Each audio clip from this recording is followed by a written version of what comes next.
The naval race and HMS Dreadnought, when one ship changed the rules of the game. Soldier Petr greets you in another episode. On February 10th, 1906, a ship was launched into the waters at Portsmouth that would change the fate of the world. HMS Dreadnought may not look like a revolution, but it just started an arms race that would last 8 years and end in a world war. Before the Dreadnought. Until 1906, all battleships looked similar, a mix of large and small guns. Slow, inaccurate. The British have 40 old battleships, the Germans 20, and the French 18. The Royal Navy rules the seas, but it's not an overwhelming advantage. Admiral Fisher at the London Admiralty has a vision. We need a ship that will make all other ships obsolete, including our own. It sounds crazy. Destroy your own advantage to create an even greater one. HMS Dreadnought is different.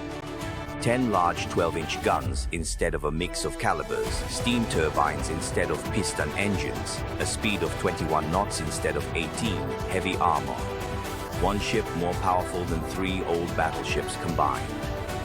The German reaction. In Berlin, there is first shock, then excitement. The English have made a mistake, declares Kaiser Wilhelm. They have nullified their own advantage. Now we can start over. Admiral von Tirpitz proposes a new fleet law. The Germans will build their own dreadnoughts, the Nassau class. Heavier armor, more compact design, better underwater protection. Our ships will be better than the British, but the British are not idle. We will lay down 2 ships for every German one, promises the First Lord of the Admiralty. A mad race begins. Whoever builds more dreadnoughts will rule the seas. In 1909, we need 8 and we won't wait, cries the British press. 8 new dreadnoughts a year. Germany responds with 4 per year.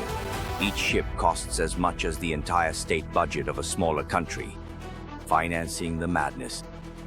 Dreadnoughts are incredibly expensive. HMS Dreadnought cost £1.8 million, which is 2 billion crowns today. German Bayern-class ships cost even more. The British introduced new taxes. People's budget, taxing the nobility to finance the fleet. We want 8 and we won't wait. This can be heard in Parliament and in pubs alike. The Germans respond with their own taxes and loans. Krupp, Blohm and Voss and other shipyards are working around the clock in 3 shifts. The entire German economy is shifting its focus to building warships. But this is only the beginning. Super dreadnoughts, battle cruisers, a new type every year. The ships are bigger, faster, more powerful and more expensive. Strategic madness. The paradox of the naval arms race. The more ships both sides build, the more afraid they are to use them. Each dreadnought is so expensive that its loss would be a national catastrophe. The British moved the Grand Fleet from the Mediterranean to the North Sea. The entire empire is now vulnerable because of the German threat. Egypt, India, Australia, there are fewer ships everywhere because of the German fleet. The Germans are building new ports at Heligoland and Wilhelmshaven. The Kiel Canal is being widened for the largest dreadnoughts. The entire German coastline is turning into a military fortress, but strategically it doesn't make sense. The German fleet can never be stronger than the British one. The British will simply build more ships. It's a race that Germany cannot win. The birth of fear. The naval race created a new kind of fear. For the first time in a century, the British are doubting their naval supremacy. What if the Germans surpass us? They ask in London.